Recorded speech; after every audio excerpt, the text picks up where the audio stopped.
Let me ask you something most men never stop to consider. What if the love you think you feel isn't love at all?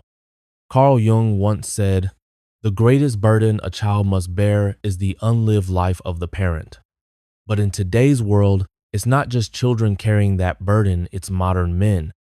Men who were never taught how to truly connect with themselves, only how to perform, to please, to chase approval, and most dangerously, to chase love.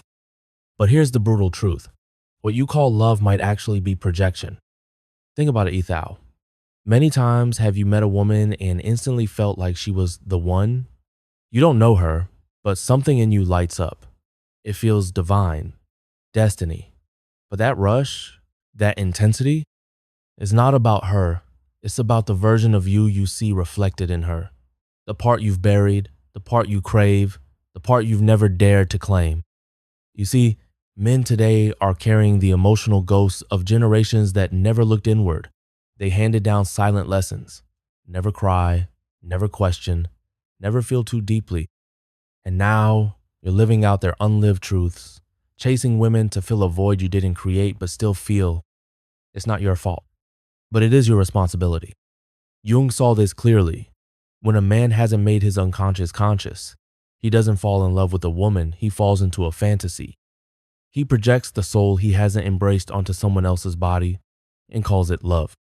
But projection always ends the same way: heartbreak, confusion, collapse. Because reality can't live up to your fantasy and it was never meant to. So the question isn't, how do I find the right woman? It's, what am I really looking for when I think I'm in love?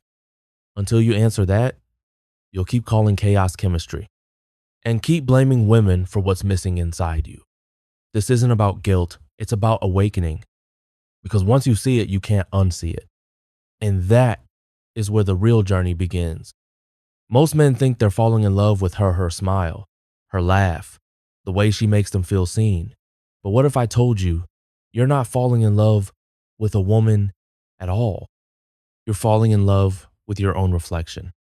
Carl Jung called it the animath, inner feminine within every man.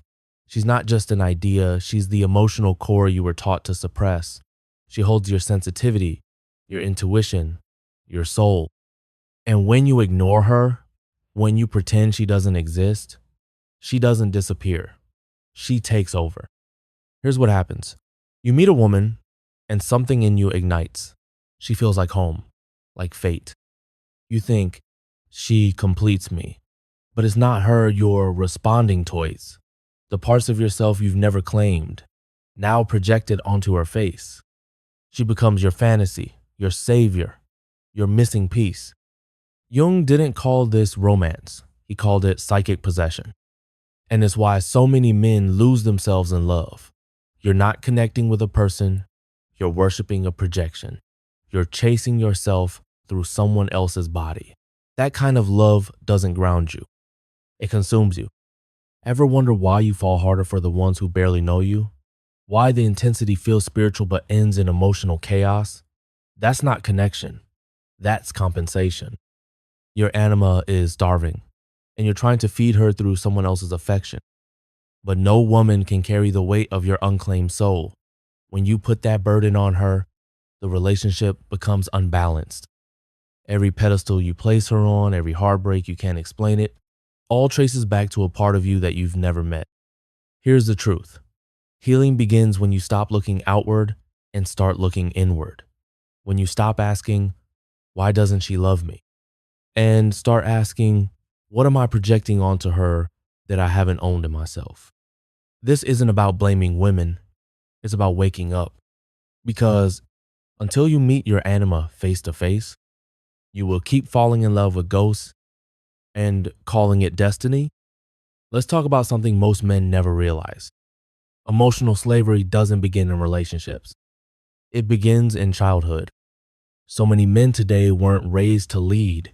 They were raised to please, to perform, to be good boys, to smile when they're hurting, to seek approval from every, especially women. And somewhere along the way, they started believing that validation is love. But here's the trap. When a man who's never been shown what healthy masculinity looks like meets a seductive woman, especially one who's emotionally unstable, he doesn't see the warning signs. He sees redemption. She becomes the mirror for every childhood wound he never healed. Maybe his mother was emotionally distant. Maybe love always came with conditions. Maybe attention had to be earned, not given. So now, as an adult, he confuses emotional manipulation for passion and chaos for chemistry. She gives him attention, then pulls away. She praises him, then punishes him. One minute, she makes him feel alive. The next, completely invisible. And he calls that love. But it's not love. It's a trauma bond. He doesn't know he's recreating the emotional roller coaster he grew up with, hoping this time the story will end differently. Hoping this time he'll finally be enough. But he won't be, because no woman can heal the wounds he refuses to face. You want to know why she loses interest the more you give? Because when you trade your truth for her attention, you don't become a lover, you become a puppet. Here's the truth. No one tells you, if you don't know who you are without her, you'll never be free with her. Broken masculinity doesn't just make you weak, it makes you dependent. And dependency is not devotion. It's self-abandonment. Until you heal what made you chase chaos, you'll keep mistaking emotional turbulence for connection. So if you keep falling for the same kind of woman, the one who disappears when you set boundaries, who shames your strength and rewards your weakness, it's time to stop asking what's wrong with her and start asking what happened to you.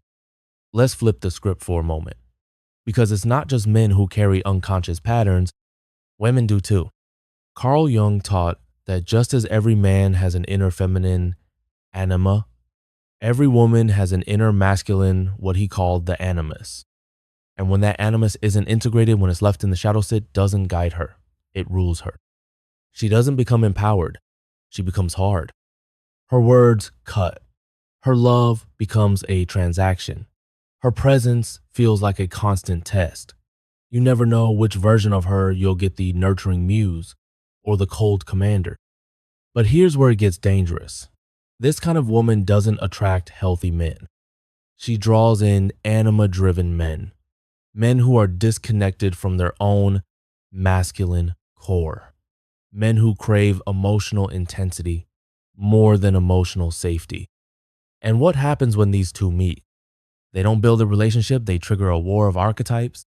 He sees her fire and mistakes it for strength. She sees his softness and mistakes it for security. But beneath the surface, it's not love, it's trauma bonding. They're not relating to each other as people. They're reenacting unconscious roles. She becomes the mother who criticized. He becomes the boy who tried to earn love. And it never ends well. Their connection becomes a loop, explosive highs, painful withdrawals, false hope, repeat. If you've ever been in a relationship that felt magnetic and toxic at the same time, this is why. It wasn't fate. It was a collision of two unhealed psyches, both looking for completion in the other. But here's the truth. She's not evil, and neither are you. You're both inflamed, both running from parts of yourselves you haven't owned yet. So the next time you feel drawn to a woman whose love feels like a battlefield, don't ask, why is she like this? Ask, what part of me needs this chaos to feel alive? Because until you break the pattern, you'll keep calling trauma chemistry and heartbreak passion. Let's get honest about something we all experience but rarely understand. You don't fall in love with people. You fall in love with your projection of them. And that's not love. That's illusion. We all carry disowned parts of ourselves, qualities we were never allowed to express, never taught to value, never gave ourselves permission to own. But the psyche doesn't forget. It stores those missing pieces and waits. Then one day you meet someone and suddenly they seem magnetic, mysterious, powerful. You feel drawn to them in a way that defies logic. But here's the truth. What you're feeling isn't fate. It's compensation. You're not seeing them clearly. You're seeing the parts of you that you've buried reflected back through their smile, their presence, their energy. And because those parts feel unfamiliar, you mistake them for something divine. Projection turns ordinary people into gods and goddesses. We inflate them with meaning. We romanticize every moment, every word, every look. And when they don't live up to the image we've built, it's not just disappointment, it's collapse. Because the illusion wasn't just about the me, it was about us. It was about who we believed we could become in their presence. That's why breakups feel like death. Because you're not just losing a person, you're losing access to a part of yourself you thought only they could awaken. But here's the breakthrough. Real love doesn't start with projection. It starts when projection ends. When you stop assigning your soul to someone else, when you stop chasing mystery and start claiming your own depth, when you realize the qualities you admire in others are actually dormant inside you, that's when connection becomes real. So, the next time you feel that overwhelming pull toward someone, pause. Ask yourself, what part of me am I seeing in them? What have I disowned that they're now carrying for me? Because when you reclaim those pieces, you stop needing others to complete you. And you begin loving not from emptiness, but from wholeness. If your love life feels like deja vu, there's a reason for that. It's not bad luck. It's repetition. Let's get real, most of us don't choose our partners with clarity. We choose them with memory. Not the kind we can consciously recall, but the kind our nervous system never forgot. Unconscious men, especially, don't fall into love, they fall into reenactment. They're not chasing romance. They're chasing resolution, trying to fix through their partner what went unhealed in childhood. Maybe you had a mother who was emotionally distant. Maybe affection always came with conditions. Maybe you learned early that love meant walking on eggshells. And now, you're drawn to women who are chaotic, cold, or unavailable because that chaos feels familiar. It feels like home. Your psyche isn't sabotaging you. It's trying to complete a story. But here's the twist. Every time you try to win love from someone who withholds it, you're not proving your worth. You're proving your wound still runs the show. It's why stable love feels boring. Why kindness feels suspicious. Why you're more alive during the drama than during the peace. This isn't Fatate's programming. And until you interrupt the pattern, you'll keep dating the same woman in a different body over and over again. Different face, same lesson. So here's what I want you to ask yourself. Why am I drawn to pain? What story am I unconsciously trying to rewrite? What am I reenacting? And for whom? Because real growth doesn't happen when you find the one. It happens when you finally stop chasing the one who feels like your past and start becoming the version of yourself your future needs. Healing doesn't start with changing partners. It starts with changing patterns. And that begins the moment you stop blaming love and start facing your story. Let me introduce you to a man you've probably seen, maybe even been. He's kind, he's attentive, he's emotionally available. He adapts, he pleads, he chases every scrap of validation like it's a lifeline. And on the surface, he seems like the ideal partner. But underneath it all, he's spiritually starving. This is the anima-driven man. A man who hasn't done the inner work to know who he truly is, so he tries to find himself through women. He thinks love will heal him, that intimacy will give him identity, that her approval will finally crown him worthy. And in doing so, he sacrifices his masculinity just to feel accepted. He becomes agreeable, overly available, endlessly adaptable. He silences his truth just to keep her interest. He doesn't lead, he performs. But here's the hard truth. Women don't respect this man. They may keep him around. They may even say they care. But deep down, they feel no fire. Because how can you trust a man who's orbiting your approval? Carl Jung saw it clearly. A woman cannot initiate a man. She can't make him whole. She can only reflect the work he's already done. But the anima-driven man doesn't know that. He confuses infatuation with transcendence. He believes that emotional highs are the sign of spiritual depth. He thinks if he just loves her right, he'll finally be enough. And yet, every time she pulls away, he crumbles. This isn't love, it's dependency dressed up as romance. Real masculinity doesn't come from being wanted. It comes from being centered, knowing who you are without needing her to tell you. So if you're tired of chasing women who never stay, if you're exhausted from performing instead of leading, it's time to stop outsourcing your soul. Because until you claim your identity from within, you'll keep giving it away, hoping someone else will hand it back. And no woman can carry that weight for you. She was never meant to. She was only ever a mirror reflecting the work you still need to do. Let's clear something up once and for all. Women don't desire you for your looks, your money, or how hard you try to impress them. What they truly crave is depth, not performance, not perfection, presence. See, most men are stuck in a loop. They chase status, they flash success, they memorize the right lines. They believe that if they just do enough, she'll finally choose them. But women aren't drawn to effort. They're drawn to assenso, something symbolic, not superficial. A truly sovereign man doesn't need to convince her of anything. He walks into a room and his energy speaks before he does. It's calm, it's grounded, it's complete. He's not reacting to her beauty or bending to her mood she sees her, but he doesn't orbit her. And that's why she notices him. Because in a world of men constantly seeking approval, the one who doesn't need it becomes magnetic. This isn't about dominance. It's about embodiment. When a man is rooted in who he is, he naturally challenges a woman's unconscious animus inner masculine energy within her. He doesn't play the role she expects. He doesn't flinch when she tests him. And because of that, something deep inside her stirs. Not just attraction, respect, not just chemistry, devotion. That kind of connection can't be faked. It doesn't come from tactics. It comes from truth. So if you're wondering why chasing her isn't working, maybe it's time to stop moving toward her and start standing still in yourself. Because when you become the kind of man who cannot be moved by validation, you become the kind of man who moves others without trying.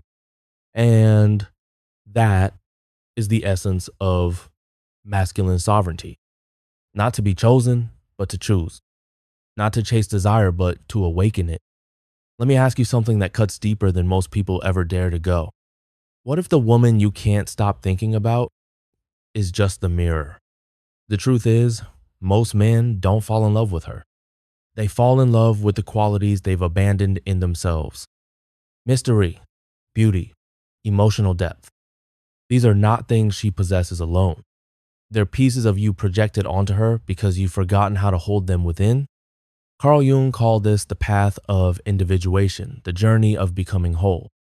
It's not about fixing yourself. It's about reclaiming what you gave away. See, when you don't integrate your animath inner feminine, you don't become masculine. You become fragmented. You chase women who feel magical, but it's not them you're chasing. It's the parts of your soul you've never owned. And as long as you keep outsourcing your wholeness, every relationship will feel like a desperate search, not a sacred bond. That's why she feels like your savior, your muse, your missing piece.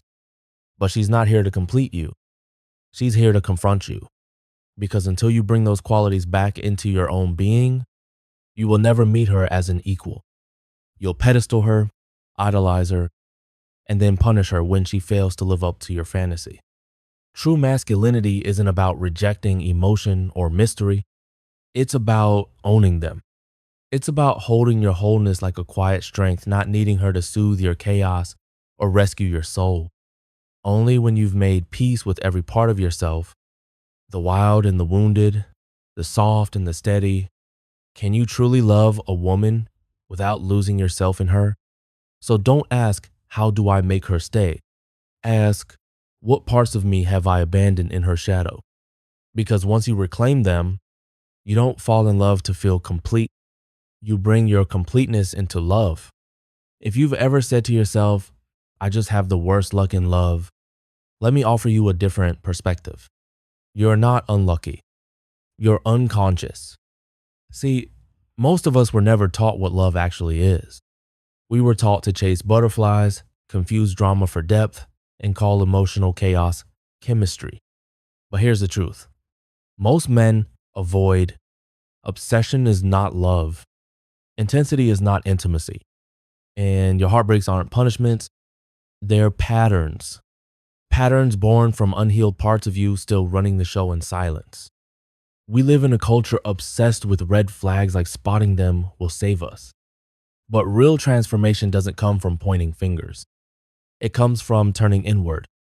That woman who ghosted you, manipulated you, pulled you in only to push you away, she wasn't your curse. She was your mirror.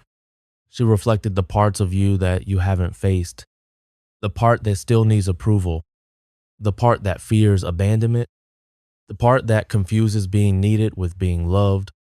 And until you confront those shadows, until you do the inner work, you will keep attracting the same chaos in different clothing. Not because you're broken, but because your unconscious is begging to be seen. Carl Jung once said, "Until you make the unconscious conscious, it will direct your life and you will call it fate." So if every relationship feels like it ends the same way, if you keep falling for the same type of woman with a different name, it's time to stop asking, "Why does this keep happening to me?" and start asking, "What is this trying to teach me about me?" That shift is where the real maturity begins. Not in blaming women, not in memorizing dating strategies, but in doing the one thing most men avoid: shadow work. Because once you stop trying to fix them, you finally learn how to reclaim you. Here's the truth that most men spend their whole lives running from. The woman was never the answer. She was the reflection. See, we're taught from a young age that once you get the girl, everything will fall into place. That love will heal your wounds. That finding her means finding yourself.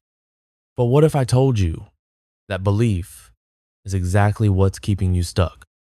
Because when you chase women to escape your emptiness, you're not chasing love, you're running from your soul. That's why it always feels like a high in the beginning. She lights you up, she makes you feel seen, but what you're really feeling is temporary relief from your own disconnection. You're not in love with her. You're in love with the man you imagine you could be through her. And that's the problem. Real masculinity doesn't come from being chosen. It comes from choosing yourself first. It's not about getting women to admire you. It's about reclaiming the parts of you that stopped admiring yourself. This isn't about rejecting women. It's about recognizing that they were never meant to complete you. They're here to confront you, to show you what you've disowned, to reflect your blind spots, not to carry the weight of your unlived soul. Carl Jung taught that the inner feminine anima must be integrated, not projected. You can't keep outsourcing your mystery, your beauty, your emotional depth to someone else and expect to feel whole. You don't become a man by conquering women. You become a man by confronting yourself. You stop performing. You stop chasing. You stop begging for love in places where your own self-worth is being drained. And when that happens, when you finally sit with your chaos, when you look your fears in the face without flinching, you begin the journey from boyhood to manhood. This is where the boy dies. The one who waited for approval, the one who mistook validation for love, the one who gave away his power just to be seen, and in his place, a man is born. Not the man society wants, not the one who fits the mold, but the one who walks through the world with clarity because he no longer searches for himself in someone else's eyes. So if you're tired of the games, tired of the heartbreaks, the confusion, the emotional highs, followed by crushing lows, stop looking outward. Look inward, because the woman you're really searching for is buried inside the man you're still afraid to become.